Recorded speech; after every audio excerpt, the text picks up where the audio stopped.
Hello again, precious friends. I am so happy to have you back again with me in Chef Patty's Kitchen on the Carnivore Hippie channel. So last time we talked about the pig cookies.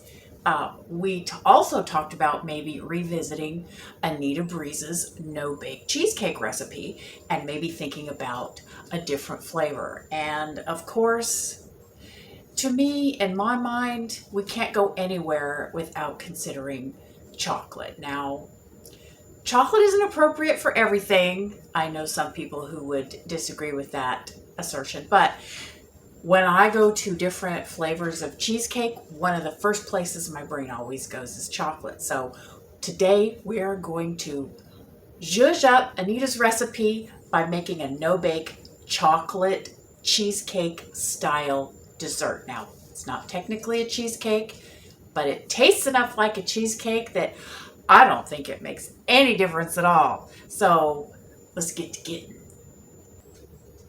So the first thing we're going to need is we're going to need our crust. And you're going to need 36 grams of ground pork rinds. You can either buy them pre-ground or make them yourself. There's plenty of, I'm not going to waste time going through how to grind them up yourself. There are tons of videos out there, including a very good one from Anita about how to make these by yourself. This is just all you, basically what we need to know is it's 32 grams of crushed pork rinds. Now, why do I say 32 grams? Where does that number come from? No, 36 grams, excuse me. Where does that number come from? 36 grams comes because 36 is half of 72. And in my pig cookies recipe, we decided that a cup of loosely packed pork rinds was 72 grams. Now, why am I insistent upon measuring by weight when it comes to pork rinds in particular? There's a couple of other things, but pork rinds in particular, and I'm going to show you why. This little plastic shot glass is 2 tablespoons. So I'm going to fill this up with loose, fluffy pork rinds, and then I'm going to fill this one up with pork rinds that I've packed down, okay? And they look pretty similar. They don't look very different. But I want to show you something. So here we have our scale, okay? Now, let's weigh the loose crumbs. And we have there 12.9 grams of loose crumbs. 12.9 right there. And here's the packed cup. And that is 17.6 grams. Okay? Now, each of these little cups weighs about 2 grams. So here we got 10 grams of pork rinds. And here we have 15 grams when you take away the 2 grams for the little cup. Now, let's get serious, folks. That's a 5 gram difference between 10 and 15 grams. Okay, that's about a 33% difference in the amount of product that you'd be putting in your recipe. And I will tell you something, you cannot change any ingredient in your recipe by 30%, which is massive, okay, and not expect a difference in your recipe. So when I ask you to measure by weight, it's not because I'm being frou-frou or I think I'm fancy or I want you to be fancy. It's because I want you to be able to reproduce my recipes. I assume that you're on here looking at these videos because you like to reproduce my recipes. And if I can't give you accurate measurements, you're not going to be able to reproduce my recipes. So if you want to reproduce my recipes, I encourage you to invest in a kitchen scale. They're not expensive. This one was about $7 or $8. Okay, and you can even get them cheaper. You can even get little, what they used to call diet scales. That are little analog scales for a couple of bucks at a discount store. All right, and even that's not going to be as accurate as this, but it's going to be more accurate than this. Okay? So please, if you're going to try and reproduce my recipes, especially if you're working with these kind of ingredients, please, please, I encourage you, get a scale because it's an investment in your success. Okay? So that's enough of that. And we're going to get to getting. So here is our pork rinds. And this is going to be the crust. Actually, we're not going to make so much a crust as we're going to make an easy crust, a streusel. All right, so here we have our pork rinds. This is a tablespoon of cocoa powder and a tablespoon of granulated allulose sifted together and stirred. If your cocoa powder isn't lumpy or if your powdered allulose isn't lumpy, you don't have to sift it, but mine is really lumpy and the humidity makes it clump up terrible, so I have to sift mine. There you go, we're going to put that in there. And here we have, yes, I know, people have a problem with this. If you have a problem with it, just leave it out, precious friends. It's not that big a deal. I happen to like it. I don't have a problem with it. This is a teaspoon of molasses, right? And a teaspoon of molasses is going to be really hard to incorporate evenly here. So I have here a teaspoon of coffee, or you could just use water. And we're going to stir that around. I forgot to get my stirrer. This is just a chopstick. And I'm going to dissolve the teaspoon of molasses in the teaspoon of coffee. And we do need a little bit of water in here because that's going to help with the cohesion of the streusel. And why not use coffee? Because that supports the flavor of the cocoa, of the chocolate. And so does the molasses. The molasses also helps with the texture. But as I said, if molasses is an issue for you, leave it out. If coffee is an issue with you, just use a teaspoon of water. There we go. And then we're just going to stir this around until it's all combined. You'll start to, if you've ever done any baking before you got into your low-carb journey, you'll recognize the texture we're looking for. We're looking for the texture of coarse, wet sand. Move my light here so we can see a little bit better. There we go. That's better. Alrighty, now I have preheated my oven to 350 degrees. And that'll be in the written recipe. I'll remind you to do that first, like I always do. We have preheated our oven to 350. And there is our streusel mix. Now we have a parchment-lined baking sheet. I encourage you to use parchment. Parchment is better than foil, although if you're in a pinch, you could use foil. But having a lined baking tray is actually pretty important for this step, and I'll explain it to you. You'll see why when we take it out of the oven. And right now, we're going to just spread this out.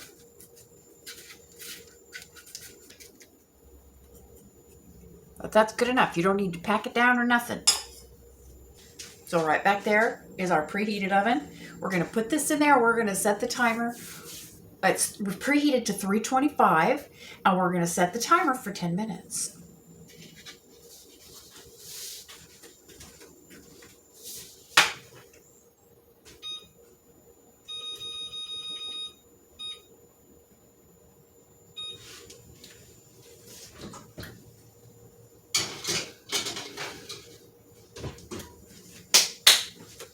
And while that's going, we're going to start our filling, the fun part. You can actually do this without the streusel at all if you want to. Just do the filling if you don't want to mess with all of that. But you know me, I'm kind of a garnish monkey, so I want everything. I want all my food to look as pretty as I do when I eat it. And our timer's just gone off. Time to rescue our streusel.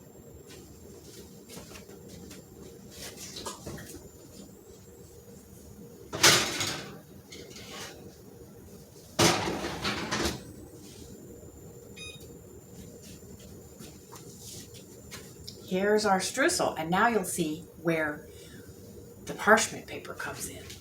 We want to get this off of the hot pan because allulose browns very quickly and it tends to over brown. So how do we depan? See how you can see this.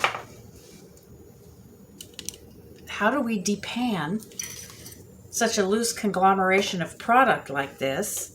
And this is how you do it. You just lift up the corner of the parchment. Watch out, don't burn your fingers. Use a pair of tongs if you have to. And just slide it right out onto a cooling rack. There you go. That's why parchment is important in this instant. Now, you could do it with foil, but to be honest, this stuff tends to stick to foil and it doesn't tend to stick to parchment. So we're going to set this aside and let it cool because we won't need it until later. Let's get to getting. Here we have an 8-ounce block of cream cheese brought to room temperature. I don't recommend you necessarily warm it in the microwave because you might get it too soft.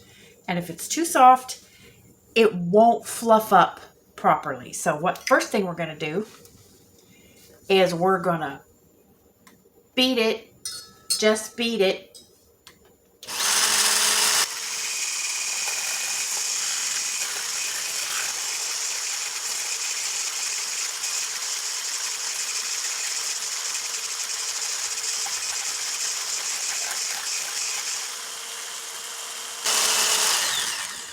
You can use any kind of mixer. You could even do this by hand if you are that strong and aggressive and have that much stamina, but I don't. I've done this on a stand mixer. I have done this with a regular hand mixer that has the 2 beaters at the bottom, but any of them will work. Just for your information, this won't work real well if this is too warm, too cold. Okay, so make sure it's at room temperature. We want it between 70 and 80 degrees. Now, next thing we're going to do is we're going to set this aside. I beat it for about a minute. And flavorings. We want a microwavable bowl. And here we have an ounce of unsweetened chocolate chips, or you can just use crumbled baking chocolate, chopped baking chocolate. Here is a 1/4 cup of heavy whipping cream, 2 tablespoons of butter,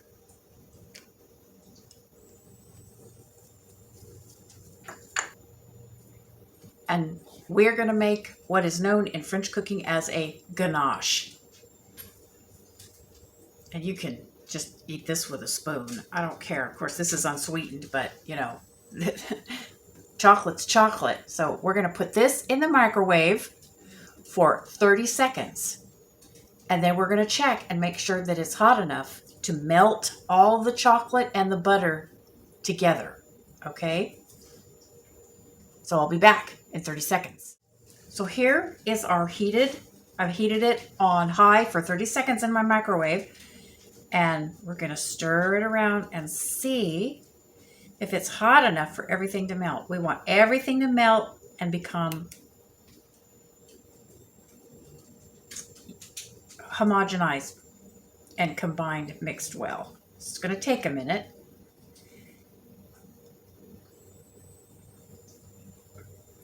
If you find that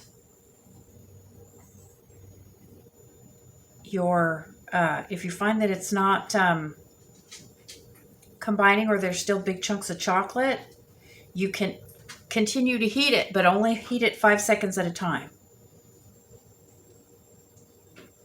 Because you don't want this cream to boil, and you don't want it, because it will boil over and make a mess into your microwave. And you also do not want the chocolate to burn, which it easily can. So start with 30 seconds, and you'll notice as it is melting, it thickens.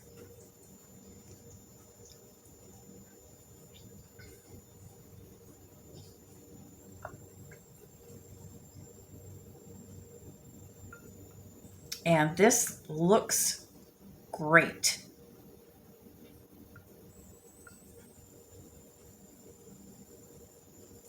Now, we don't want to overheat our fluffy cream cheese mixture over here. So we're going to set this aside for just a few minutes to cool off a little bit in the refrigerator. So here it goes.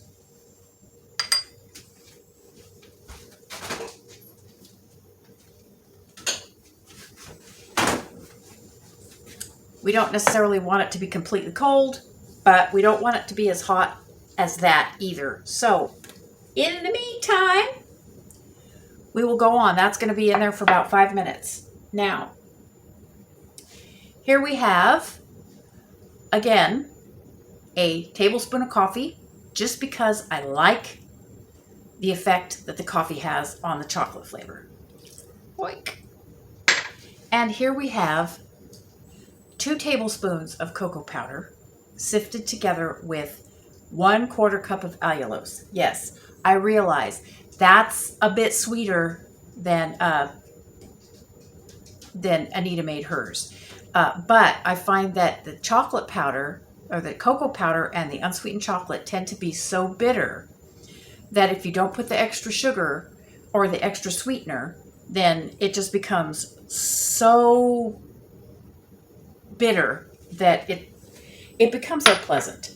So we're not gonna mess with that. And we are also gonna add about a teaspoon, boop, of vanilla. It's because I think it makes a difference, but you can leave that out. Now, you can adjust the sweetener to however pleases you. This sweetener is just for flavor. It doesn't have anything to do with the structure, so you can use as much or as little as you like. You can swap it out for other sweeteners. You can use erythritol, xylitol. You can use a low volume sweetener like Splenda or stevia or monk fruit drops. Anything, any kind of sweetener that you prefer in the amount that you like, you can use with this. It's not picky, okay? So before you start beating on this though, kind of move it around and get the cocoa powder wet, because otherwise you'll have a cloud of cocoa powder and that's unpleasant. So here we go.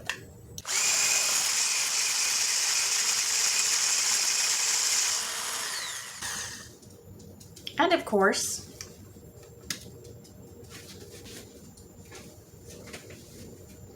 we need to scrape down the sides because we want everything to be mixed uniformly.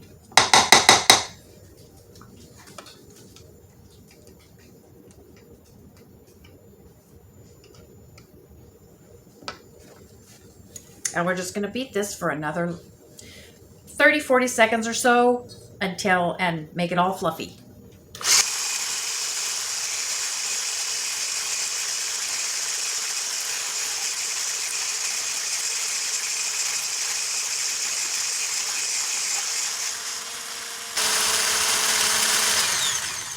Now you'll notice as the cocoa powder becomes incorporated, it will thicken slightly even at this stage.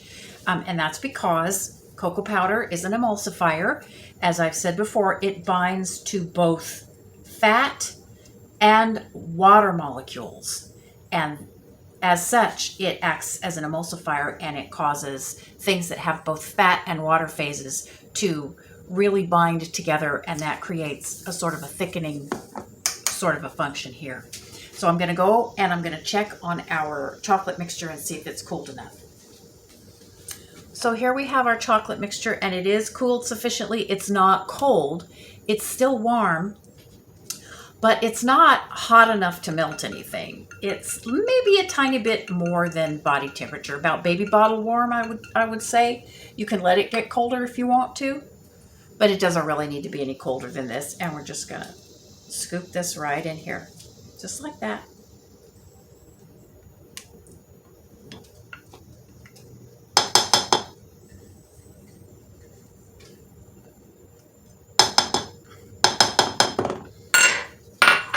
And I bet you all know what we're going to do now.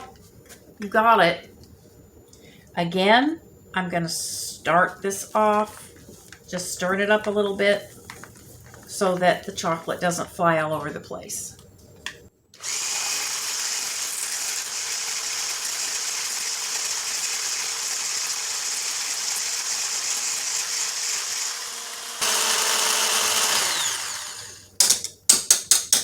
And there we have it. This is our filling, folks.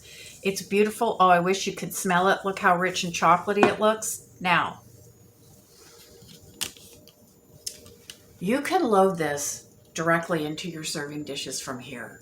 But, as you all know, I have an issue with cute food. So this is a little bit, I want to pipe this into the serving dishes and make it look really pretty. So this is a little bit warm yet for that. So it's going to go back in the refrigerator for 15 or 20 minutes and get a little colder and start to set up just a little bit so that I can pipe it real pretty into the dishes. So I'll see you back here in about 15 minutes. So our cheesecake filling has chilled up a little bit, gotten a little bit firmer, and I'm going to whip it up a little bit more, and then I'm going to show you how to load it into a pastry bag and pipe it real pretty into the serving containers. So here we go. We're going to whip it up a little more.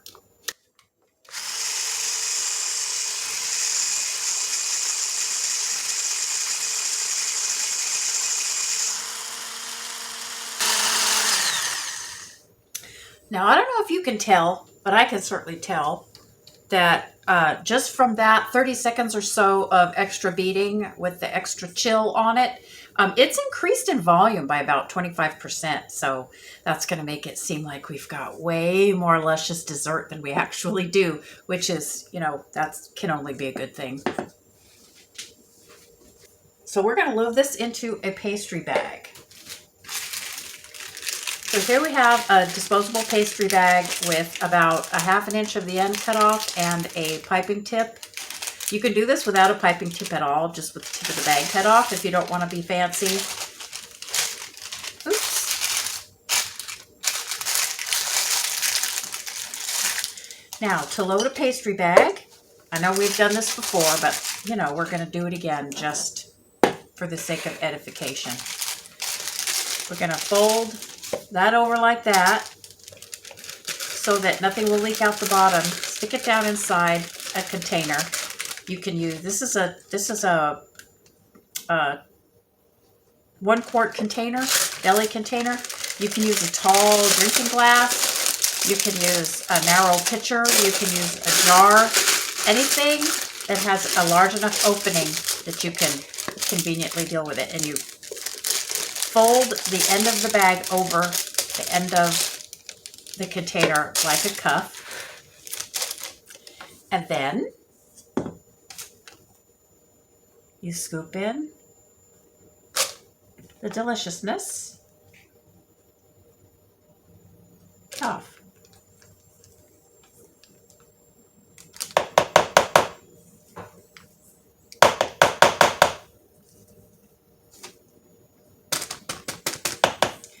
This will make anywhere between 4 and 6 servings, depending on how generous and how indulgent you want to be. I'm going to aim for 6 servings.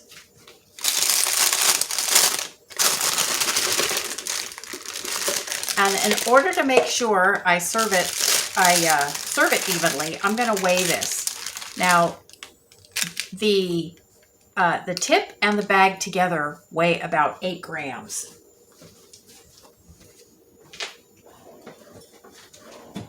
And I just know that because I've measured it before so many times. So I'm going to turn this on and we're going to see how many grams this mass is total. And then we're going to divide it by 6. And then we're just going to load it on the scale. So what do we got there? We got 407 grams. So that means that we're looking at, for 6 servings, let me get my handy dandy calculator out here.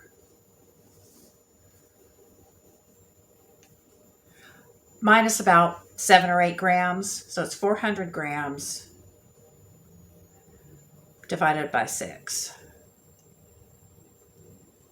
Is 66.66666666 whatever grams. And so we're going to go for 60 grams because there's going to be a little bit just left inside the pastry bag that we're not going to be able to get out. And that's going to be a few grams. So we're just going to aim for 400 to 402 grams. Now, we have to push the contents of the bag down into the tip. So I'm going to use my straight edge spatula, and we're just going to take it and mash it right down into there.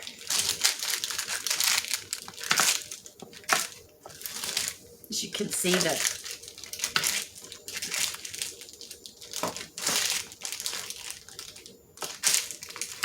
mass traveling down, and there you have it. Take this, crunch it up like this, twist it,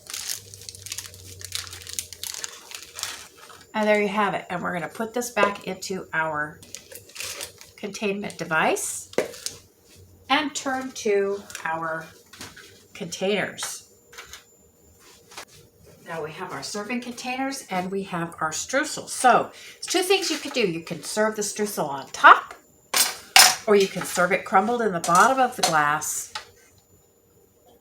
or in the bottom of the container as kind of like a mock crust. And that's what I'm going to do today because I want to make some really pretty whipped cream rosettes on the top of here. So it's going to be 6 servings.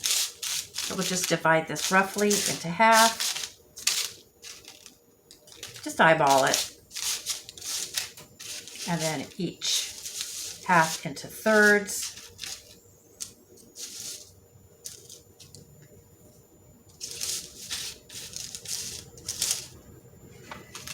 This rack is being a problem. So we'll just dispense with it. There we go.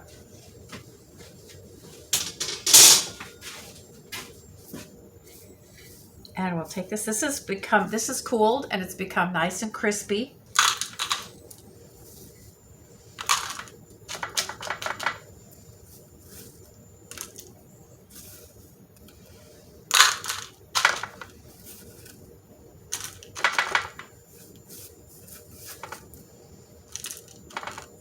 You could also make that dessert that's called flower pots.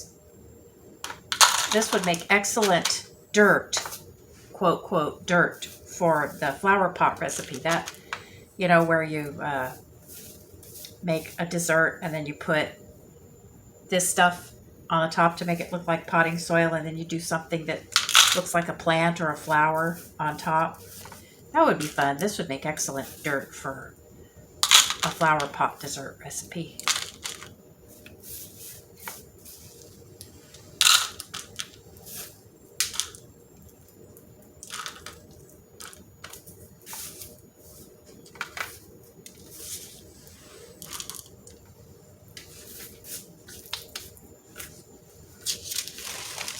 Anything that looks a little shy, we'll just put the last part in.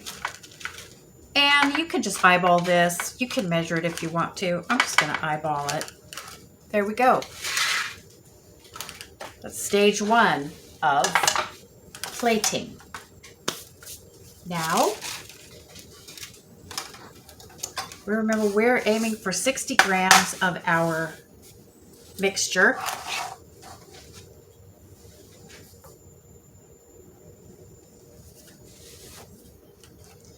So we put this on here and hit tear, and it starts out as 0.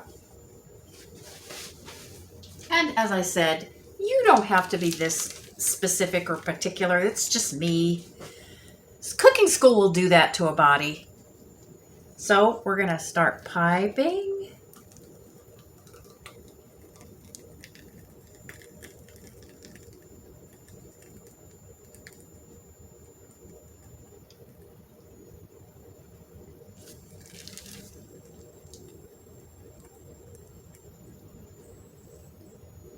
Now the pressure of the bag on the actual service utensil will create a little bit extra pressure. So when we're piping, we're not going to stop at 60. We're going to stop at about 70 because, as you'll see, we got 57.3. There we go, 62.8.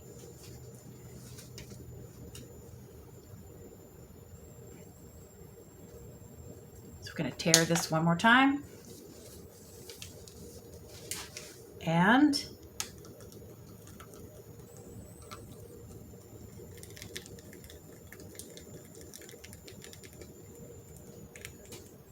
go about up to, yeah, 0.57, went up to 70. Here we go, 62. As you continue to pipe, continue to twist. As the bag empties, continue to twist it to take up the slack.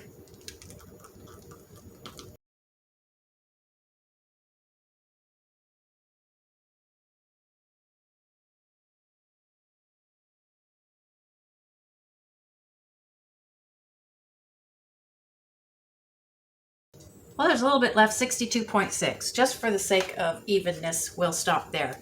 And you can just do whatever you want to do in the privacy of your own home with what's left in here. Just like that.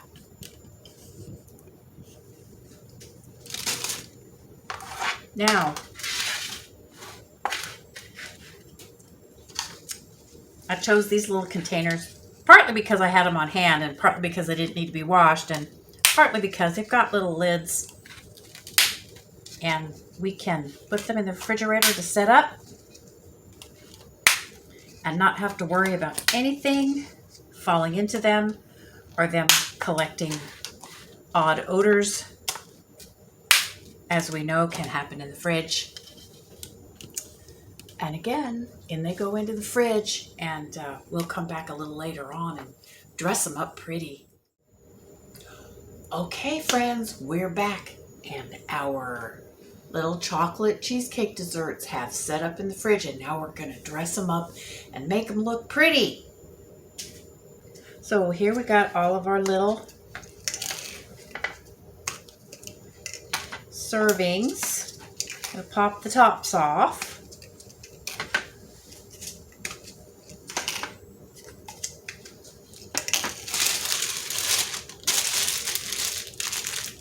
And I have here some stiffly beaten whipped cream.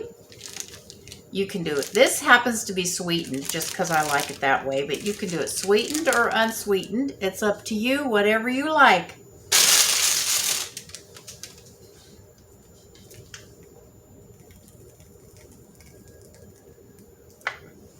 There we go.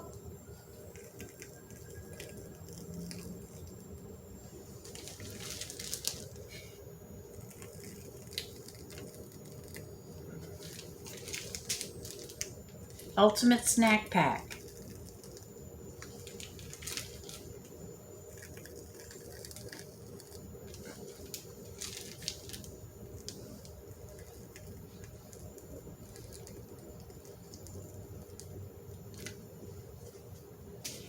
There we go. And just because you just can't leave well enough alone, this is a little cocoa powder in a sieve. And you just tap it, and it just makes a happy little confetti, chocolate confetti on top. And look at there, friends. Now, that to me is beautiful. And I can't think of anybody who wouldn't be happy to have one of those. So, let's go ahead and taste one. Look at that. Isn't that adorable? Beautiful. Delicious looking. Boy, that doesn't focus real good, does it? Huh? There we go. So, let's taste it. I already know what it's going to taste like, so my mouth is already watering.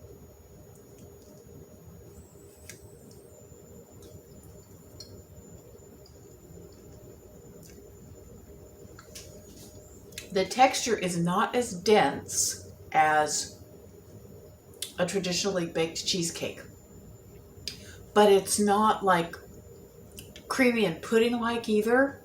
It's kind of like right in the middle. It definitely is more cheesecakey than puddingy. So I'm going to dig down in here and get me some crumbs at the bottom. A little dab of cream.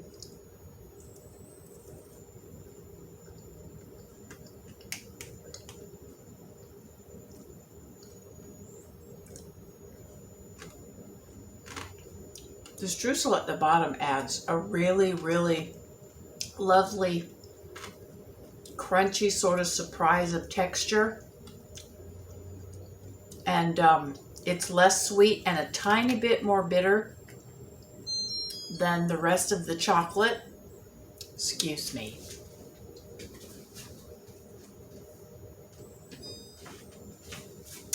My microwave was trying to interrupt. But anyway.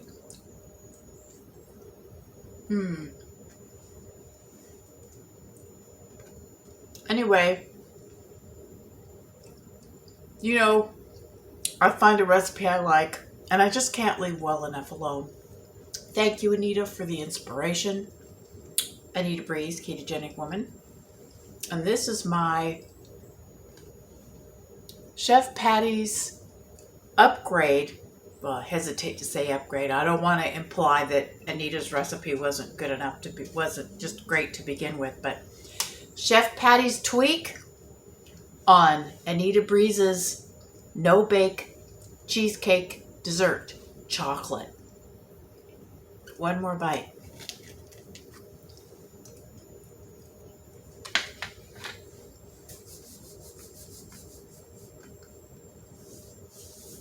So that's it for today, first friends.